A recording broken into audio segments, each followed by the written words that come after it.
As excitement builds around our retirement, we may lose track of some important steps to take before we launch ourselves. And sometimes the focus before we retire is strictly on financial readiness. And while that's important, and we're going to talk about that today, you cannot forget the personal and lifestyle considerations.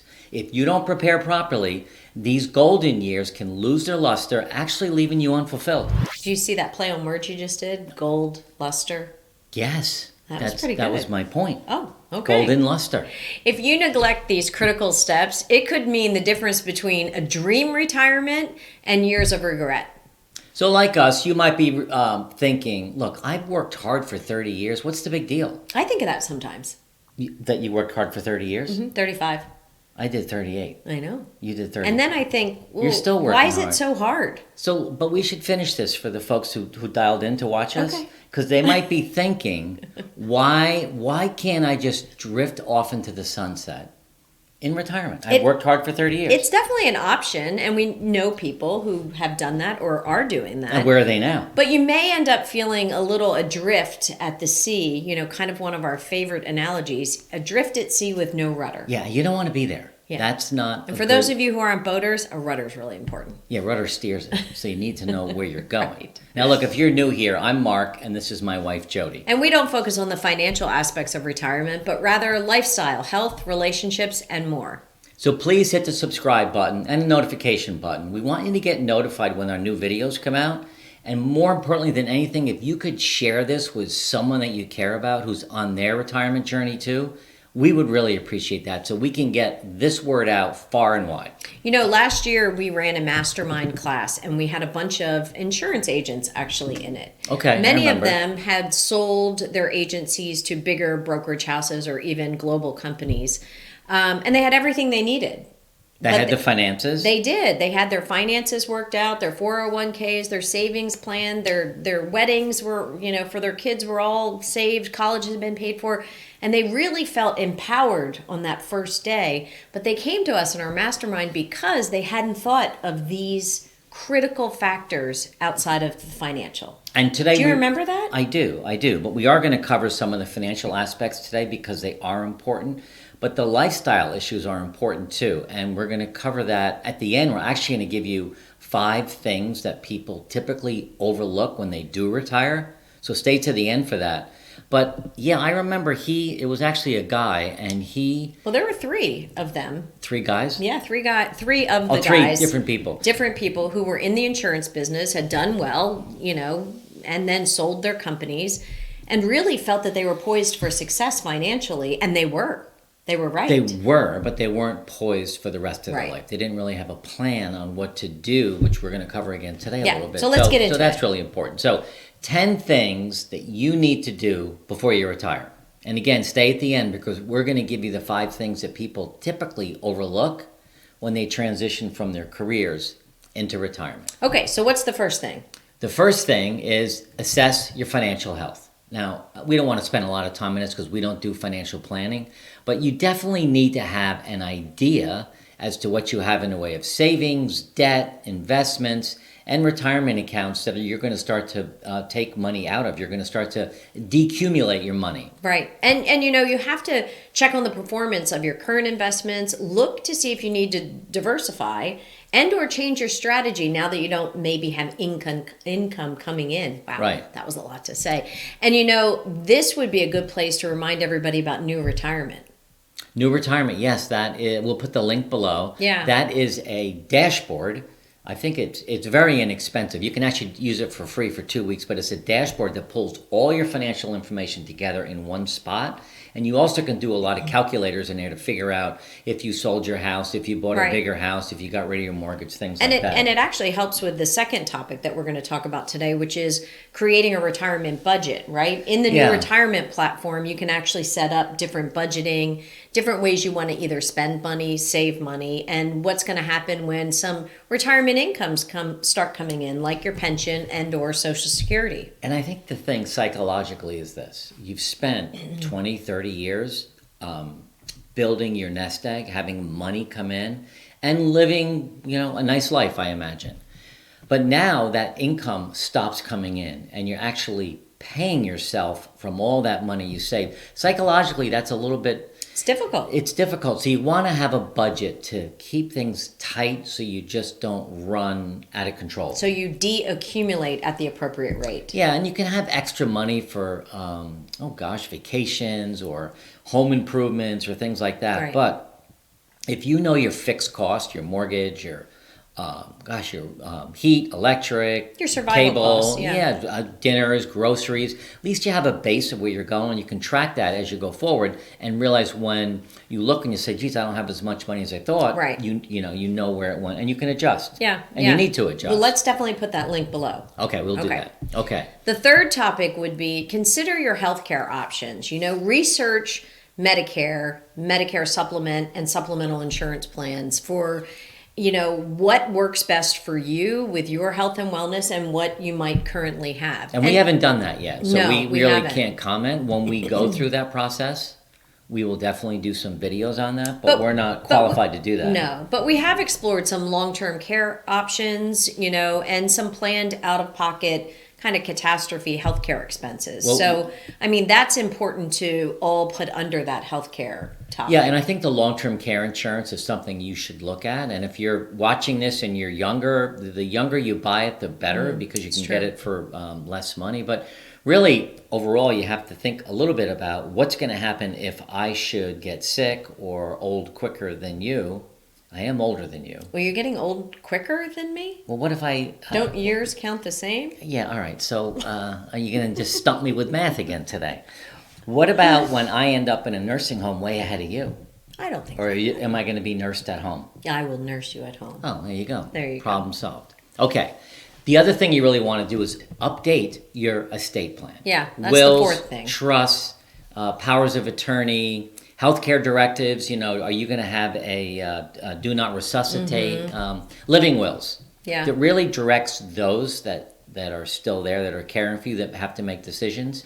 You're making these decisions ahead of time so they don't have that burden. And what's funny, the other piece of that is to check on your beneficiaries that you had designated on certain accounts and or insurance policies. Right. You probably did that a lot of years ago, and it maybe all made sense at the time, but it's important to make sure that it still makes sense, right? And I would say all of that wraps up with discussing your estate plans with your family members. Right. So everybody kind of understands. Okay. Another financial consideration that's really important is figuring out Social Security and any pension income. So you want to figure out the optimal time to take Social Security so that you get enough money or just the right amount of money based upon your needs. We haven't taken it yet. So we're trying to figure that out still with our financial planner and accountant. But we have not started Social Security. And I think there's issues with taking Social Security and still working. So you really want to talk to your accountant about that, because we think still working part-time makes sense. And you also need to factor in any spousal benefits that you may or may not want, in the Social Security world.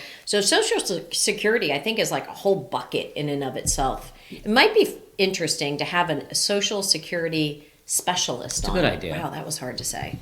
Social Security specialist. Don't forget to go online and look at your Social Security statement for accuracy. Have you gotten credit for all the years that you worked? Okay, the sixth thing is think about your lifestyle and your location. Decide on a living location that suits your lifestyle and your budget.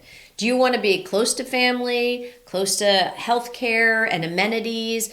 Where do you want to live and where do you envision yourself growing old? And again, this is something you need to do, everything we're talking about today, before you retire. Now, you don't need to move. You don't need to sell your house. You don't need to downsize before you retire.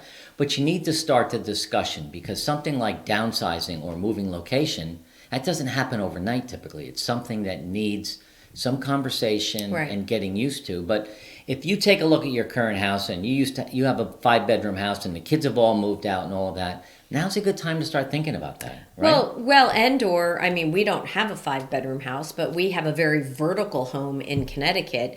And, as healthy and, kind of young-spirited as we are, we're even thinking about that in terms of, does that make sense going into the future as vertical as that house is? It's true. It's good to do steps, don't get me wrong, but... All right, number 7. You want to consider part-time work or volunteering. There's got to be something out there for you that interests you or that your skills can translate into either part-time work or volunteering. Because this is going to give you something, a reason to get up for in the morning, and also instantly builds community and keeps you engaged and keeps you fulfilled. You could even consider, a part-time job, as long as it was remote or flexible or it worked into your schedule, and it still may be aligned with your hobbies. It reminds me, we'll put the link below in the top of the notes for 25 part-time jobs for retirees. That's it's a a good free one. download. We did a video on that. But look at this download. It gives you 25 part-time jobs, and you can kind of think about that and go through the list and see if there's something in there for you. So Okay, look for that below. The eighth point is, developing a withdrawal strategy from your retirement accounts. I know we've talked about this in other videos, but understanding tax implications of withdrawals from your different types of accounts and planning your withdrawals to maximize your tax efficiency. That is best done with a financial planner. And your account. So you want to make sure you do that. Number 9, discuss your retirement plans with your spouse or partner. Now, Sometimes hard to do. well, that might seem obvious too, but if you're both in careers or one of you's at home and the other one's still working, don't just surprise your partner with, "Hey, I retired today." I don't know if anybody would ever just come home and say, "I've retired today." Somebody might. They Okay. might have been, that's the whole thing.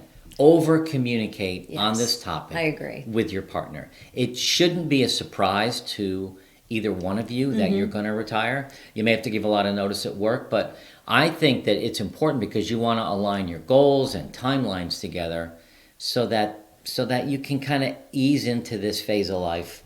And also, plan for any, concerns that your partner might have about finances or healthcare or any of those other things. Yeah. So I think your point of over communicating is a good one. All right, number 10, which to me is the most important Save the best for last. thing that you need to do prior to retiring and leaving your job is to really embrace mental and physical wellness. This is overlooked by so many people.